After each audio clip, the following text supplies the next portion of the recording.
Welcome back to Cryptos Are Us. I am George. We're all George. So, I'm back, live, on air. Happy Friday. It's been a while. It's been a minute. And today, let's talk about Bitcoin. What's going on? Is it going to form a bottom? Right? Well, let's talk about what Bitcoin must do to signal that bottom and all the scary macro stuff that's happening today and yesterday and more. All right, let's do it, guys. Let's do it.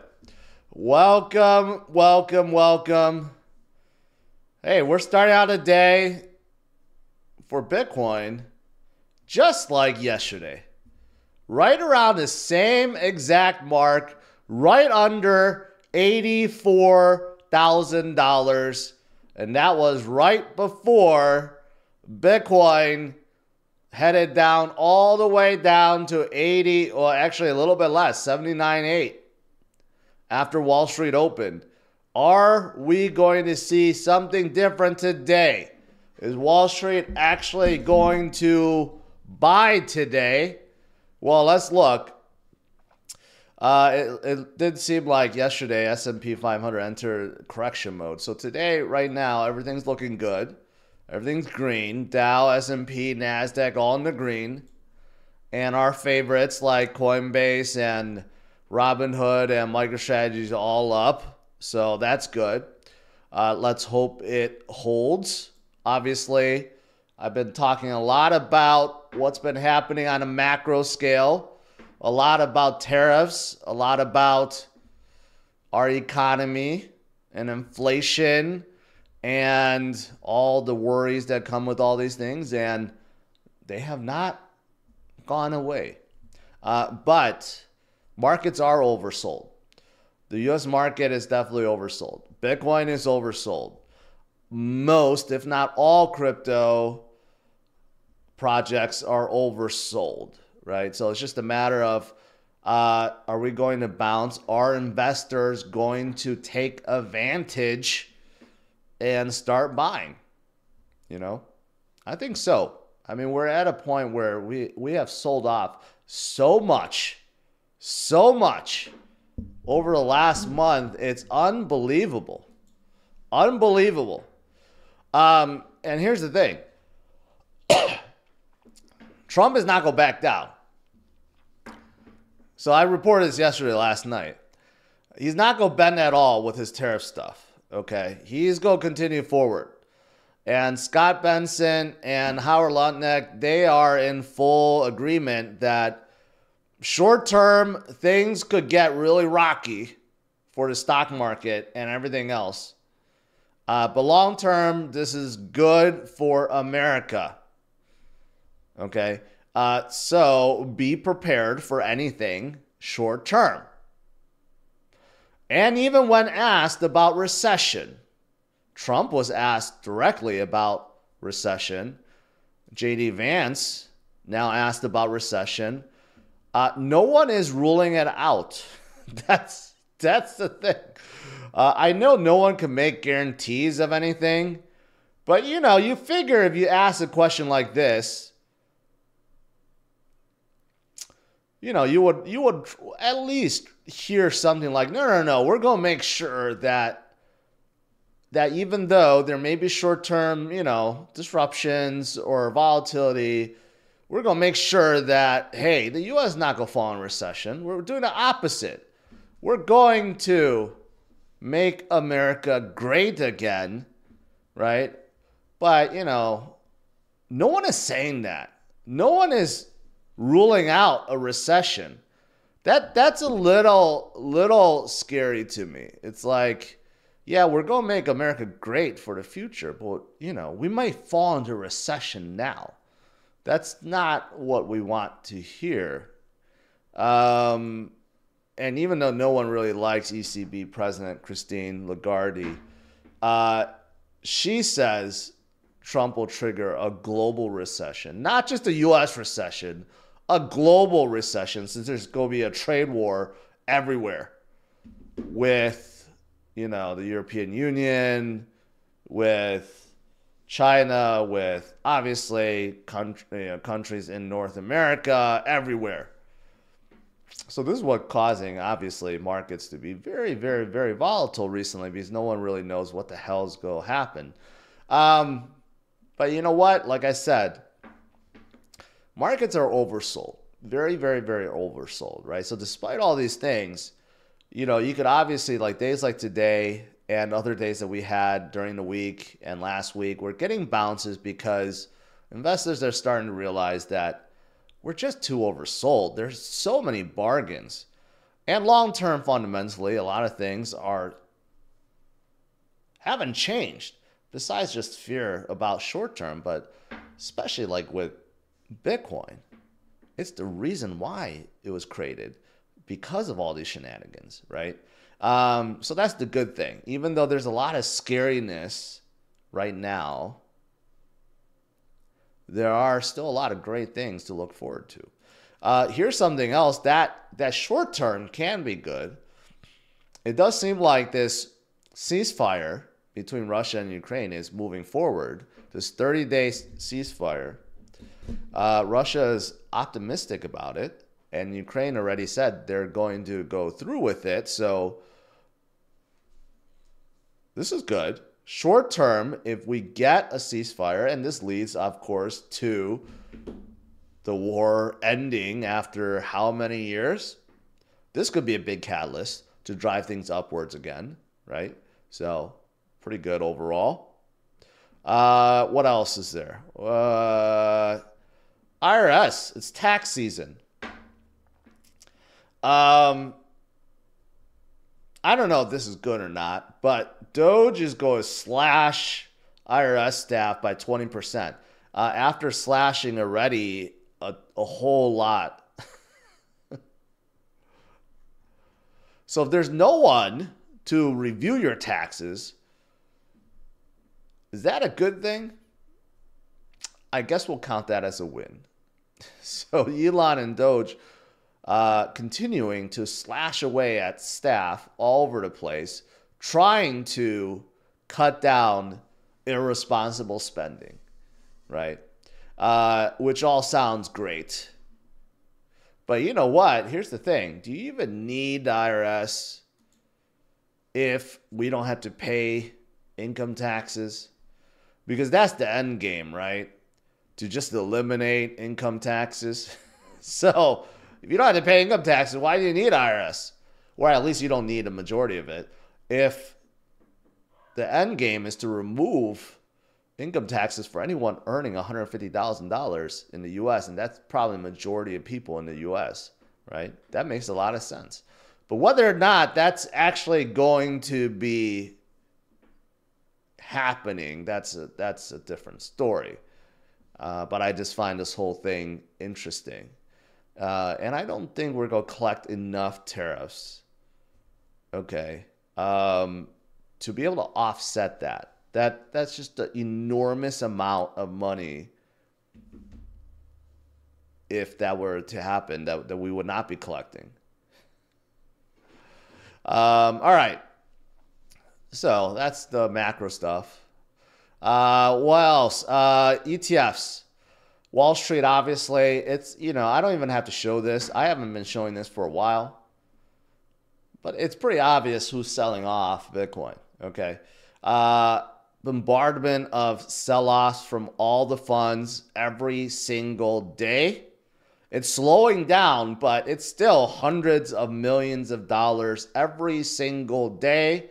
Look at all the red, right? So there's no question where the sell-off pressure is coming from. And here's the thing. We all thought that ETF buyers, Wall Street funds and traders, we thought they would be the strong hands, the ones that are the smartest financial people on the planet. But turns out that most of them are just aping and FOMOing, and they're doing the same thing that retail investors do. They don't understand. They just aped in because they knew that Bitcoin was the fastest horse in the race. And now they're getting out just like lettuce hands, right? They're scared and they're selling it off, right? But the thing is, not everyone's like that. Not everyone's like that, but a lot are. So that's the reason why we're getting such massive sell-offs every single day from the ETFs. But those, again, I've been making this argument, those that understand will not. Those that understand will take advantage. The true believers. Cathie Wood, we don't hear a lot about her recently. I mean, back in the last cycle, everyone was talking about Cathie Wood. And especially in the cycle before it, the 2017 cycle, everyone was talking about Cathie Wood because she was one of the biggest Bitcoin bulls. Kind of went away last cycle, even more so this cycle. But she just bought 80 million in Bitcoin. She decided that, hey, that's a bargain. That's a bargain, right? I mean, people that truly believe will continue to buy. And remember, the whales, okay, whales, who are just basically believers that have a whole bunch of money, they will continue to buy. 65,000 Bitcoin scooped up despite the downfall, right? Remember, when you're selling, who's buying? Someone's on the other end. It's the smart money. It's the people that know that we will recover. Short-term volatility will always happen. Scary macro stuff will always happen. But what ends up always happening is Bitcoin recovers and continues forward, right? It always does. So I've been trying to make this point that short-term sucks. Okay, especially now. Because all the macro stuff, tariff stuff, it's all unknown territory. Bitcoin hasn't been through any of this, okay? Even though, yeah, there's been like trade wars, tariffs, and all this stuff, but Bitcoin is still young. It hasn't been through any of this, okay? It's surviving and it's handling things very, very well. Let's not forget where Bitcoin is now versus a couple cycles ago. It survived COVID. It survived many things. And you could argue during the COVID time, that was much worse, okay?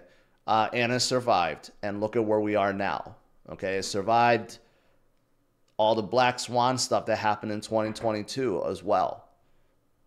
And it even survived before Mt. Gox. That was like the only exchange out there, and it survived even the failure of that. It has survived many, many, many scary periods of time. And it just gets stronger every single time, right? And if you look at the metrics, they're still looking great. Still looking great. In fact, you can make the argument strong as ever, and that's not going to go away. That's not going to go away anytime soon. Now, this bottom signal revolves around this 200 MA or EMA. So that's right where like we are right now. Okay.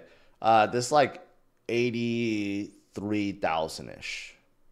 So a lot of technical analysts are looking at this mark and saying that we have to like basically hold on to where it is. So we've been straddling it for a couple of days now.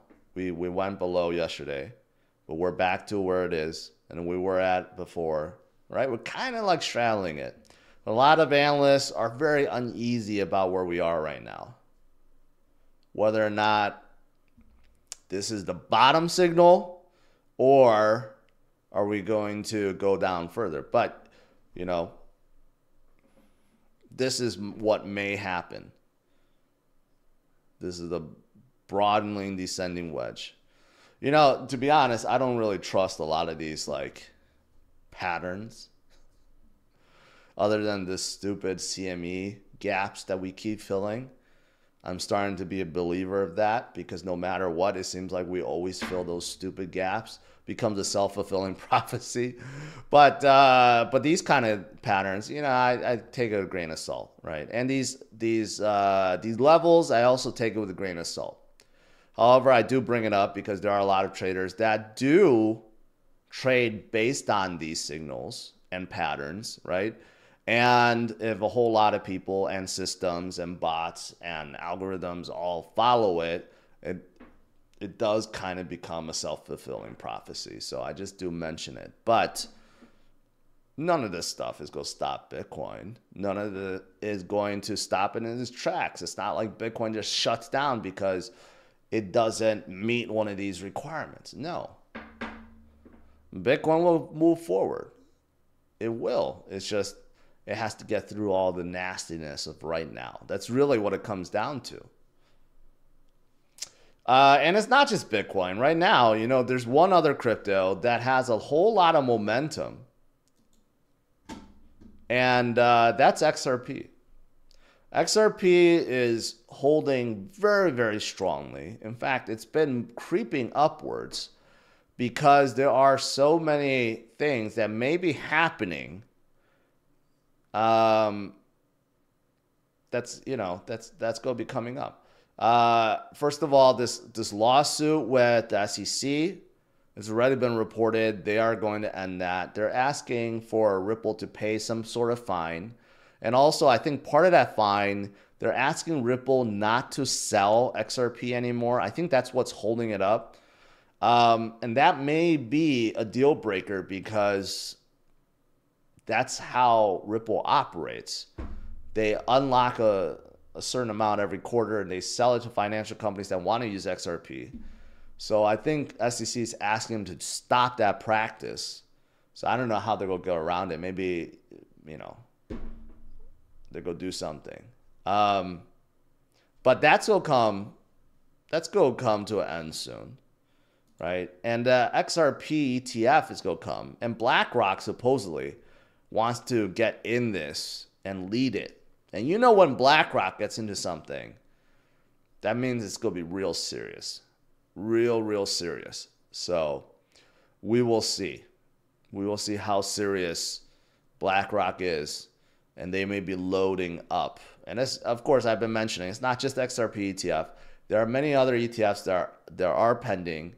And rumors are within the next 3 months, by the end of June, we may be getting like up to 6 ETFs, okay, of various crypto.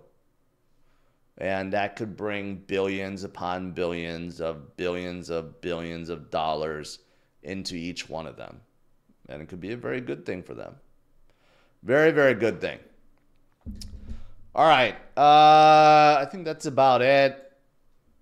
Vegas conference, Bitcoin conference, even though it looks bleak right now, this is probably going to be the biggest Bitcoin conference we've had so far. So make sure you check it out if you can and use my code for 10% discount. All right. That's pretty much it. We're still holding at 83,000. We didn't really move. That's good. Not like yesterday. Yesterday, after I filmed my video right around 83 something, we just started tanking. But right now we are holding.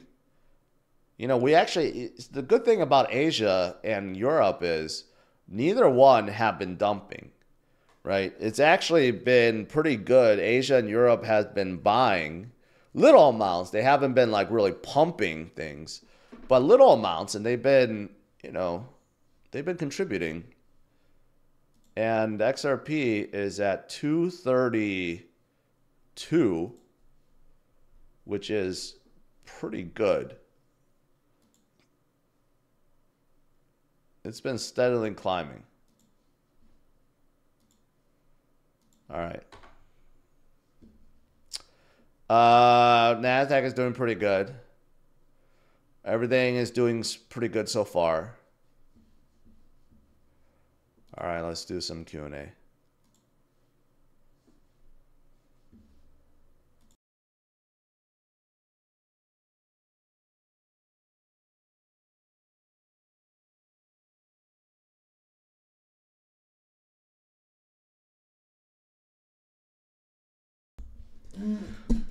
Dan Webb. Dan Webb gifted 55 memberships.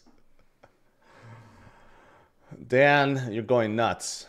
Appreciate it. Appreciate your support.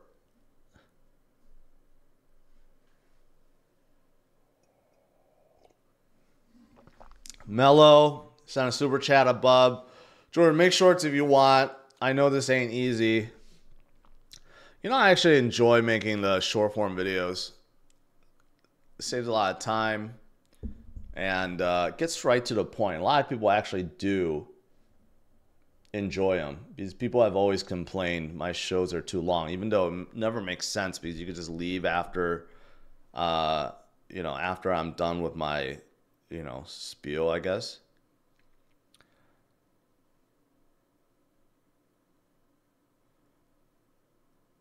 Well, creeping up is a good thing. Unless it's on someone that's unsuspecting.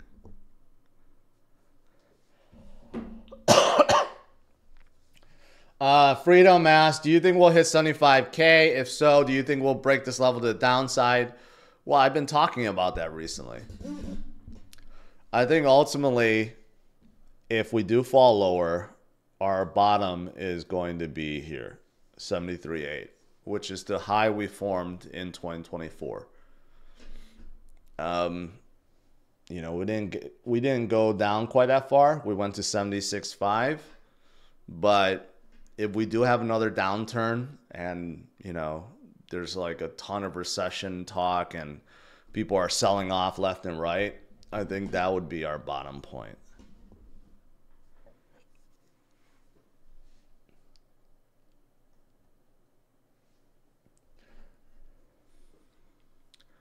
MJ Matrix, thoughts on SUI is the third largest, or should I shift? I don't know. You decide if you have to shift. I don't know what third largest means. Like third largest in your portfolio? Again, you have to decide if you want to shift.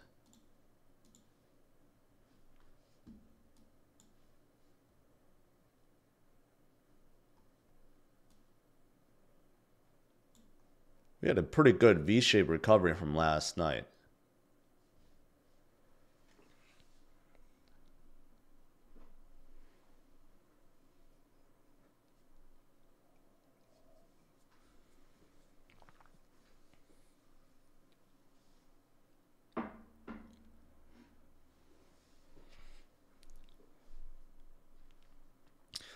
Freedom asks, with 1 million USD, should I buy Bitcoin or ETH?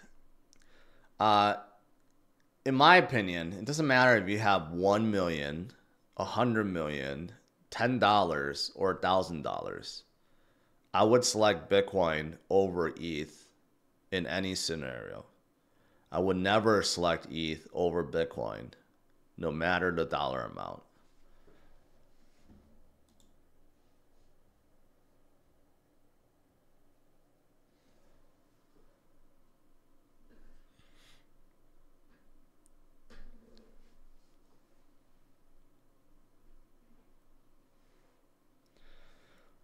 Do you think a bounce back is possible for Bitcoin and wider market as a whole? I think it's happening right now. The problem is we're having these bounce back days because we get so oversold. People aren't buying back consistently.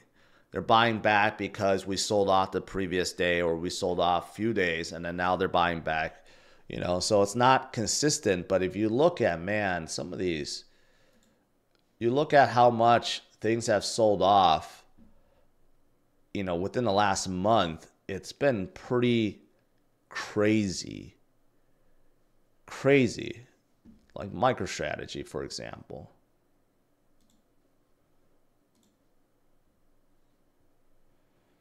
I mean, it was at 396. It's at 280, and that's actually not bad compared to a lot of things. Compared to even like alts, like Robinhood, my precious Robinhood. It went from 65 down to 37 now. I mean, it's insane. Coinbase.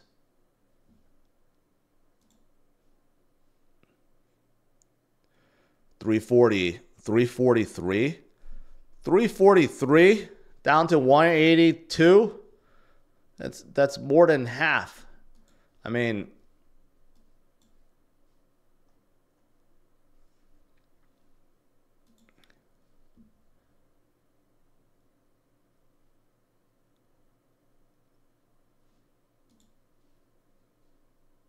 same thing with like Cardano and others.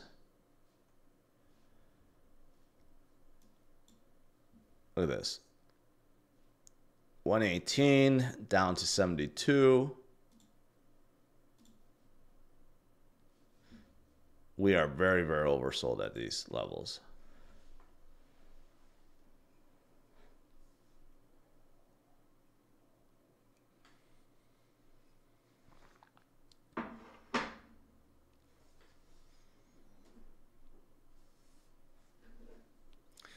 Another 5 gifted memberships. Thank you, Dan.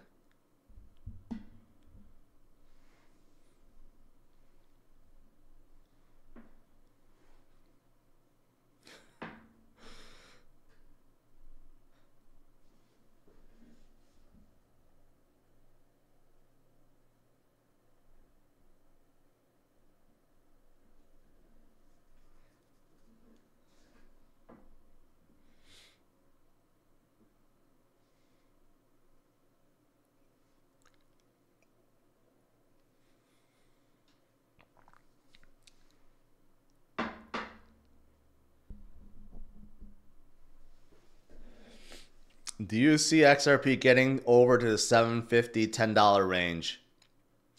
Yes. I'd say that's right around the range. Right around there. Like $8. I think so.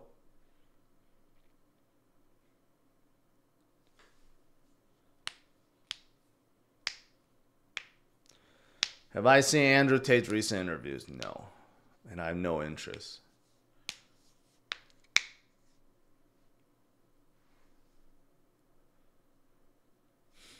Yesterday, just a side story. Yesterday, I was at a Mercedes dealership. I was there with a couple of my guys. We were going to film a couple of Mercedes. And I was saying hi to the salesperson that I deal with a lot. And he was with a customer.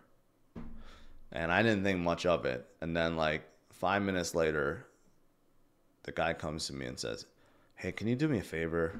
I'm like, "What?" My customer over there really wants a picture of you because she's a big fan. I didn't even think of it. And then I ended up taking a picture with her. But it happens randomly.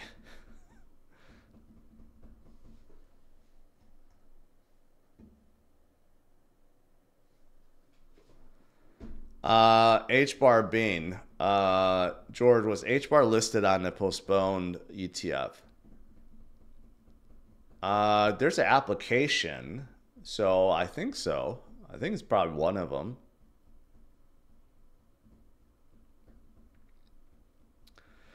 Tom, I just DCA every week, follows 50, 25, 25, no stress. Good. That's the best way to do it. On a schedule, then you don't have to think about it.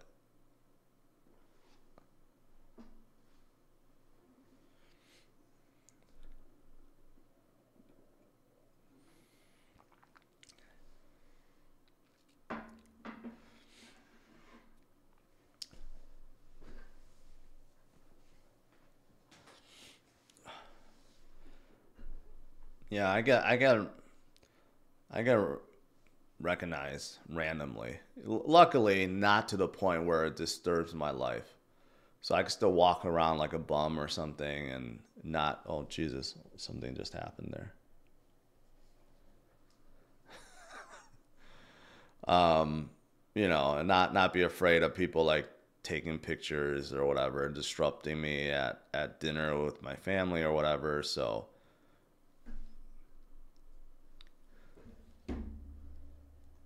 But it's good to meet people. But normally not in the crowd, the automotive world. When I go to like an auto show, like Media Day or something, or I get invited to some press event, no car people or automotive journalists like are into crypto. They have no idea. I never met one automotive journalist that recognized me. So it's like none of them are in crypto, which is really weird.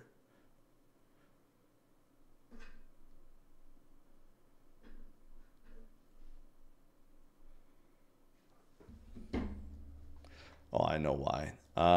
Consumer sentiment came out.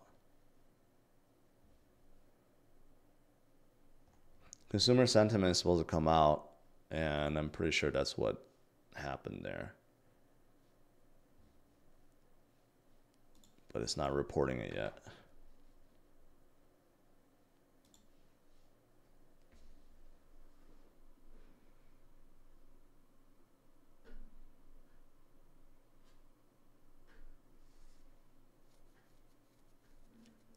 Matthew asks, "What is the 50-25-25 rule?" It's just it's a it's how you allocate your portfolio. It's just a guidance. Doesn't mean that you have to do it, but it has served me well. 50% in Bitcoin, 25% in big caps, 25% in small caps.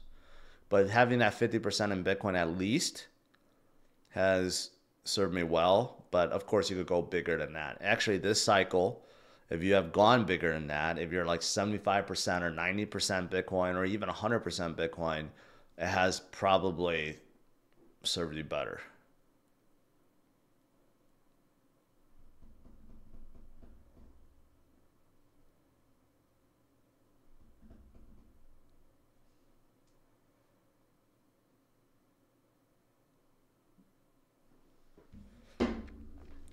Consumer sentiment just came out, and Bitcoin just all of a sudden dipped, but now it's trying to recover back up. But it's not showing what the data is. Where's the consumer sentiment data?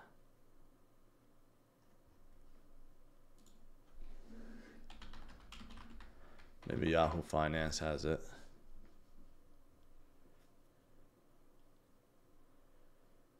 I don't see it yet. Gold is above 3,000. Wow, I haven't been paying attention to gold. Peter Schiff must be very happy.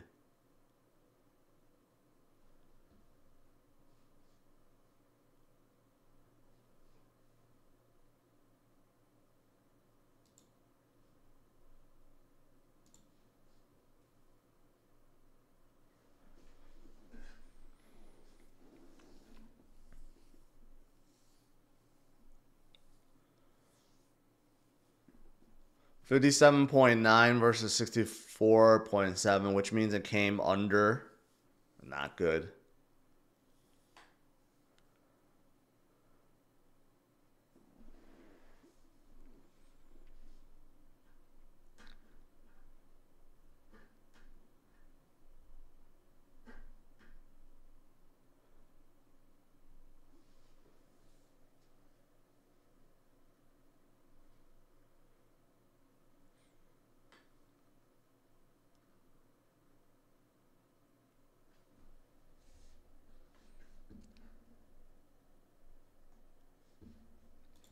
Well, we're recovering back up, so it can't be that bad. Wall Street doesn't really care about it.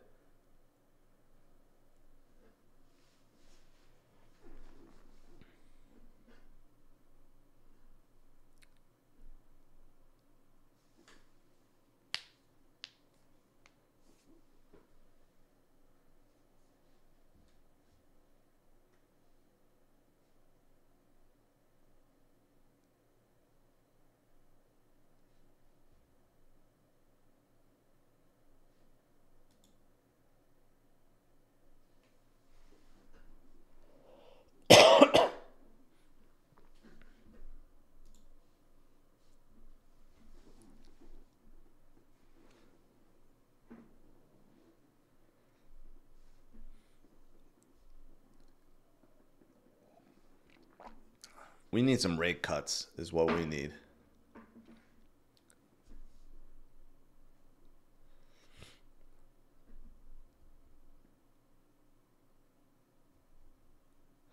Performance fuel injection. Just tell me which asset you would like to tank and I'll buy some. Never fails.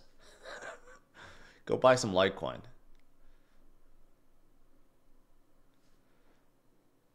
Jamie says, shout out to Dan Webb. Must have got his taxes. Yeah, Dan Webb gave out like 70 memberships.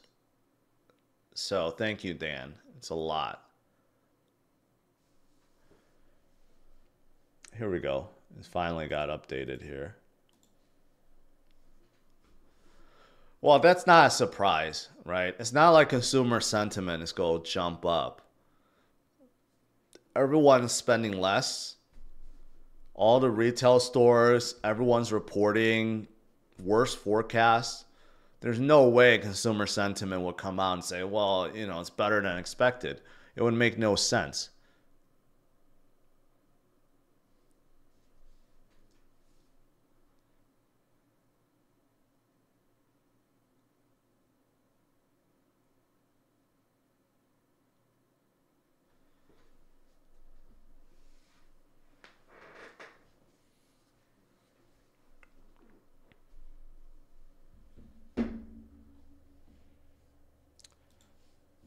But it doesn't seem like it really affected anything. Everything's still heading upwards, which is good.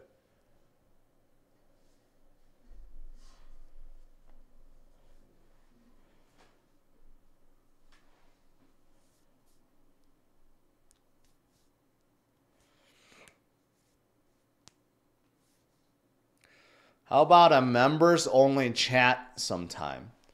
You know, I thought about turning that on, but I see some live chat people do that.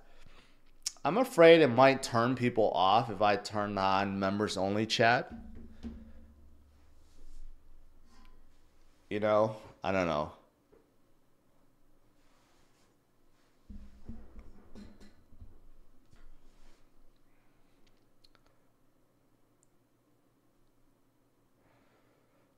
Pistol asks, my average is 74K. Is there a price point I should think about selling all and then re-enter at a lower cost point or just hold?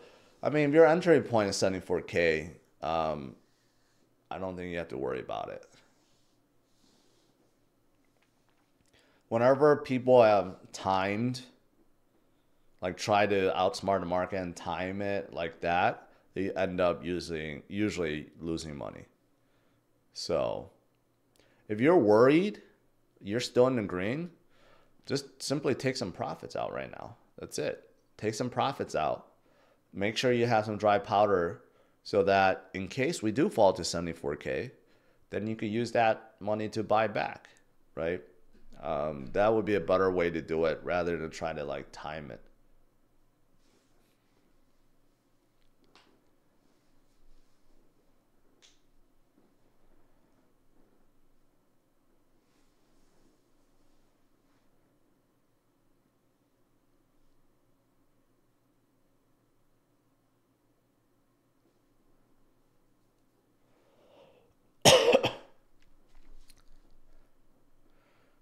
BDC mid-April, higher than now.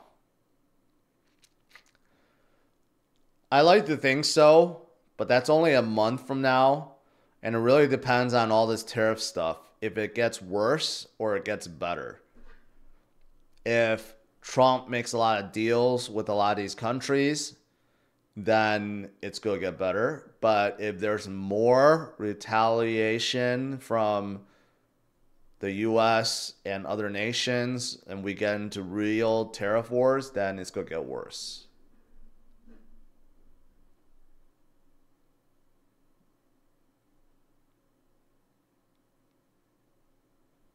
Dan's giving more memberships. See, now, if I turn on members only chat, people can't complain because Dan already gave everyone a membership.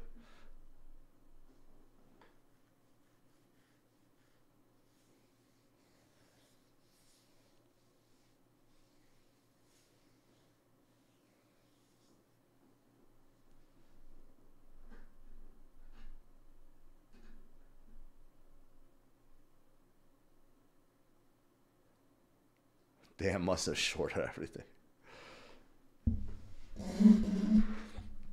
The world can't afford not to sell it to the US. That is true. A tariff war basically is like a real war. Everyone loses.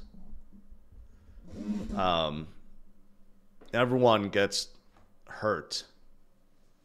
It's just a matter of who can outlast, I guess, right?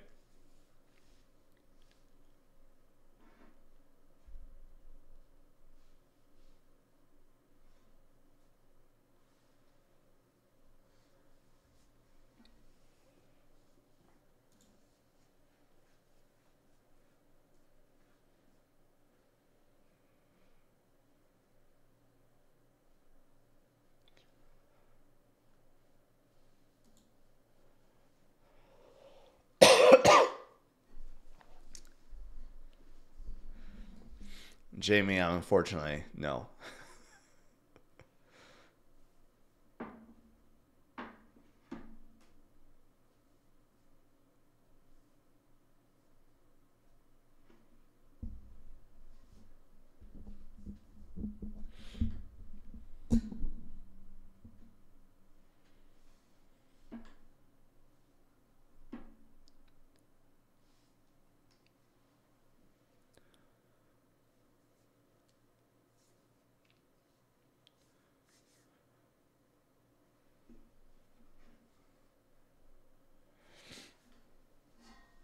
Daniel saying, remember, they are reciprocal charging them what they charge us. Here's the thing. It is true. A lot of things are like that. A lot of things have been unfair, but keep in mind, a lot of our own companies, okay? It's not just one-sided. A lot of our own companies manufacture in other countries. So our own companies are going to get hit with the tariffs, not foreign companies. If it was only foreign companies that are paying more because they're shipping into the US, that's one thing. But vast majority of our big companies in the US, for example, Apple, they manufacture 100% of their iPhones overseas in China. They will get hit with that 10+% tariff. So this has nothing to do with, it's not like just Chinese goods will get hit with the 10% plus tariff. It's US companies and US goods will get hit with it too. So that's the thing. So I get the idea, because this will force American-based companies to build factories here. Apple will be forced to build a factory here and hire people, hire Americans here. I get that, but that's going to take time. And the cost will go up anyways, because labor here is going to be more expensive than in China. So that's what's going to happen. But in the meantime, iPhones are going to get 10% more expensive. Unless they just eat it. But I doubt it. That's why Apple stock has been crashing. Because people are realizing that's what's going to happen.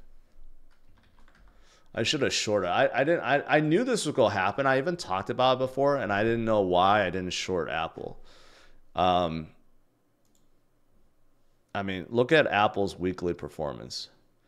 It went from 239 down to 210. It dropped 20% in a week. And that's just one example. There's many other examples like that.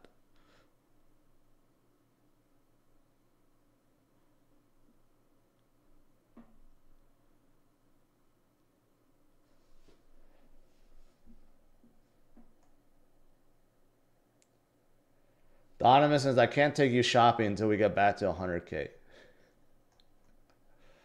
Well, I'll wait for that. Dan, you need to stop giving memberships, man. You're making me look bad. No, but I appreciate it. Yeah, I'm still sick. Man, whatever happened, every year when ETH Denver happens, everyone gets super, super, super sick. Okay? It's been like 2 weeks and I'm still sick from ETH Denver. They host East Denver in some like rodeo place and they just cover up all the horse manure and you know what? It doesn't work. Everyone that goes gets deathly sick. I didn't go last year, but I heard everyone got deathly sick last year. This year, everyone got deathly sick. I don't think I'm going to go next year.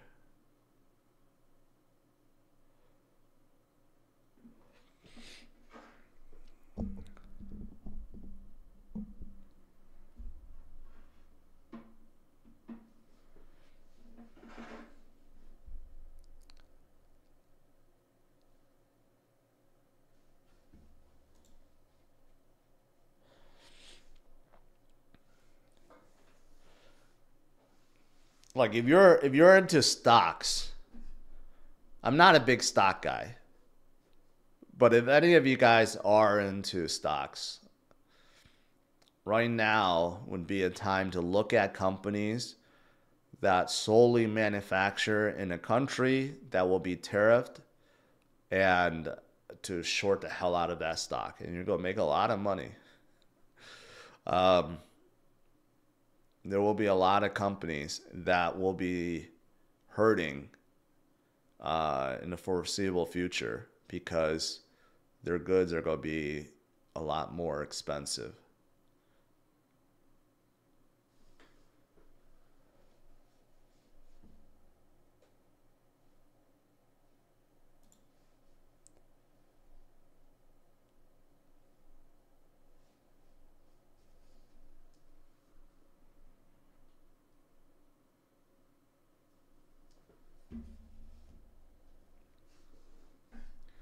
It's not COVID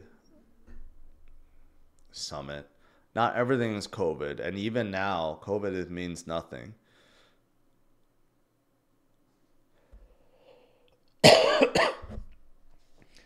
I know you're not a CRO fan, but do you see future potential in Binance like growth? You got to discount. Okay, CRO is not the same as exchange. CRO as a chain, I don't see any potential in it. But CRO as an exchange, sure. Is it going to be as big as Binance? No. Nowhere close. So if you think CRO is going to go up as high as BNB, in my opinion, no. It'll never be like that.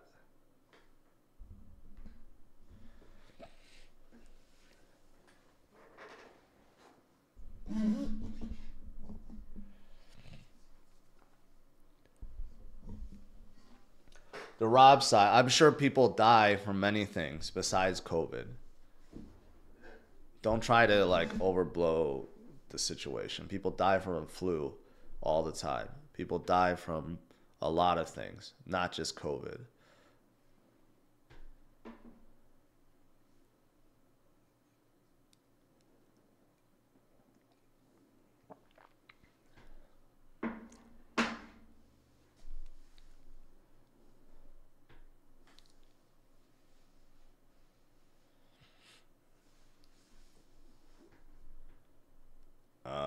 Patrick Van Bree.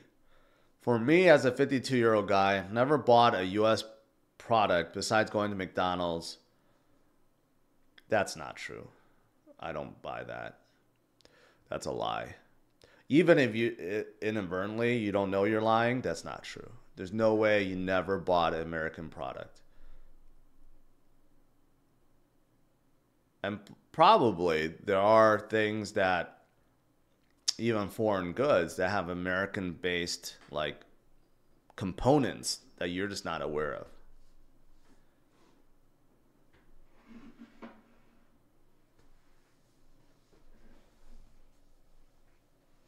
Am I 52? No. Luckily, I'm not 52 yet.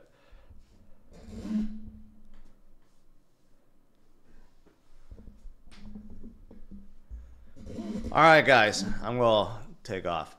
Um, So we started out pretty good. And then the consumer sentiment came out. Now we're kind of reversing a little bit. But let's see.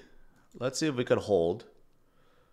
Overall, the U.S. market is still holding, although we're coming down from top. Trump says very good chance of a Ukraine ceasefire. So this short term is a good thing.